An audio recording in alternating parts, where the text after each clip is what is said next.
Hello good morning everyone friends, నేను మిజిలాన్.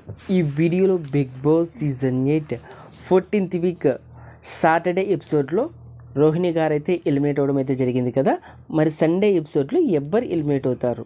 Sunday ఎపిసోడ్లో విష్ణుప్రియ అయితే ఎలిమినేట్ అవ్వడం అయితే జరుగుతున్నది. 14th వీక్ డబుల్ ఎలిమినేషన్ అయితే జరిగింది.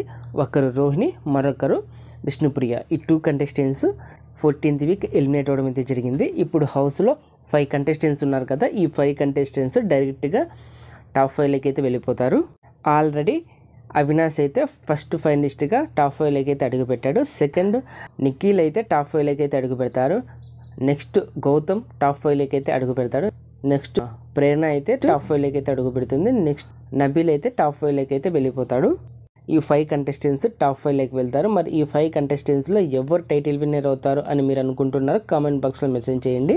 ఫ్రెండ్స్, ఒకసారి యూట్యూబ్ పోల్స్లో అలాగే ఇన్స్టాగ్రామ్ పోల్స్లో ఎవరు టాప్లో ఉన్నారు, ఎవరు డేంజర్ జోన్లో ఉన్నారు అనేది ఒకసారి చూద్దాం.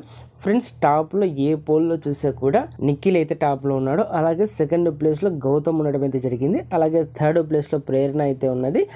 4th ప్లేస్లో నబీల్ అయితే ఉన్నాడు. 5th ప్లేస్లో అవినాష్ ఉండడం అయితే జరిగింది. ఏ పోల్లో చూసా కూడా ఈ కంటెస్టెంట్స్ ఈ పొజిషన్లో ఉండడం అయితే జరిగింది. మరి మీ ఫేవరెట్ కంటెస్టెంట్ ఎవరు? మీరు ఎవరికి సపోర్ట్ చేస్తున్నారు? అలాగే ఎవరు టైటిల్ విన్నర్ అవుతారు అని మీరు అనుకుంటున్నారో కామెంట్ బాక్స్లో మెన్షన్ చేయండి. ఓకే ఫ్రెండ్స్, ఈ వీడియో నచ్చింటే లైక్ చేయండి, షేర్ చేయండి. అలాగే ఇలాంటి బిగ్ బాస్ అప్డేట్స్ కోసం మన ఛానల్ బిగ్ స్టార్ బన్నీని సబ్స్క్రైబ్ చేసుకోండి. అలాగే పక్కన బెల్ ఐకాన్ యాక్టివేట్ చేయండి. నేను ఇలా వీడియో చేసి అప్లోడ్ చేయగానే మీకు వెంటనే నోటిఫికేషన్ వస్తుంది. చూసి ఎంజాయ్ చేయండి. Thank you for watching. Bye friends, మన నెక్స్ట్ కలుద్దాం. Take care.